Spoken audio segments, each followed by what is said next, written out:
3 राज्यों के चुनाव हुए हैं, जो हिसाब किताब सामने आया है, तो उस हिसाब से ऐसा महसूस हो रहा है कि अगर जब तक ईवीएम नहीं हटेगा तो सही नतीजे ईवीएम में तो 2014 से पहले भी तो चुनाव होते थे ना जी। तो जीतते हैं तो ईवीएम खराब नहीं होती और हार जाते हैं तो ईवीएम क्यों खराब हो जाती देखिए, है? कुछ जगह बाकी रखनी पड़ेंगी ताकि ईवीएम पे उंगली उठाई ना जा सके, ये कहा जा सके कि भैया देखो फला जगह पे हैदराबाद में जीत गए, ईवीएम से ही यार जीते। मेरे को तो ऐसा लगता है आपको हार की बौखलाहट साफ दिखती है विपक्षियों के। हार की बौखलाहट साफ नहीं दिखती है।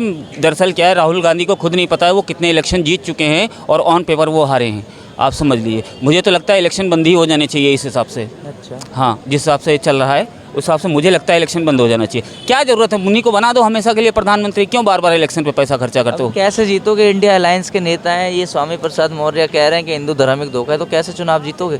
भैया इंडिया नाम किसने रखा है? इंडिया नाम आप ये बताइए, ये इंडिया नाम से इतनी नफरत क्यों है? मैं इंडिया नाम से नफरत नहीं, जो मैंने बात करी उसका तो जवाब दो। जो स्वामी प्रसाद मौर्य हैं उत्तर प्रदेश के कद्दावर नेता हैं, समाजवादी पार्टी से आते हैं, इंडिया अलायंस में शामिल है वो पार्टी, और उन्हीं के नेता कह रहे हैं कि हिंदू धर्म धोखा है।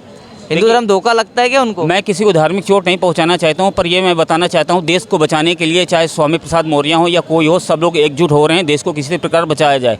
आप खुद देखने तो देश हिंदू धर्म को धोखा बोल के देश बच जाएगा क्या, या देश कहाँ खतरे में लगता है आपको? देखिए, मैं उनकी इस बात से सहमत बिल्कुल भी नहीं हूँ। मैंने बचपन से अपना हिंदुओं के बीच में ही गुजारा है, तो हिंदू धर्म को मैं ठेस नहीं पहुँचा सकता हूँ। ये उनकी अपनी निजी सोच हो सकती है, लेकिन हमारी ये सोच नहीं है। हम हमेशा कहते हैं हिंदू हमारा बड़ा। ये उनकी निजी सोच हो सकती है। एक डीएमके पार्टी भी इस गठबंधन में शामिल हुई है। उनके नेता बोलते हैं कि उत्तर प्रदेश और बिहार से आदमी यहाँ तमिलनाडु में आके टॉयलेट साफ करते हैं। कौन?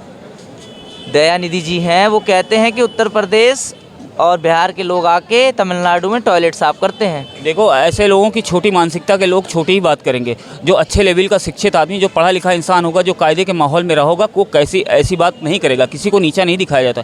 फॉरेन में आप चले जाइए, लैट्रिन बाथरूम साफ़ करने वाले, झाड़ू पोछा करने वालों की बहुत वैल्यू है, बहुत पैसा कमाते हैं, आप जानते हैं। तो ये उनकी छोटी सोच है। अरे ये जो इस तरीके की बयानबाजी कर रहे हैं लोग, नेता, इससे इंडिया अलायंस को नुकसान होगा नहीं होगा चुनाव में?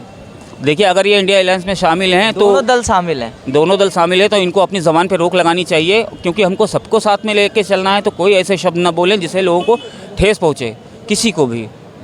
चलो, ठेस ना पहुँचे इस तरीके के बयान हैं, अपने पिटारे में लाएं, लेकिन अभी खोलना नहीं चाहते हैं पिटारा। 1 महीने बाद आए कम से कम लौट के। अच्छे कवि हैं, लिखते हैं, अपनी बातें रखते हैं, बात करेंगे, अभी समय नहीं है उनके पास।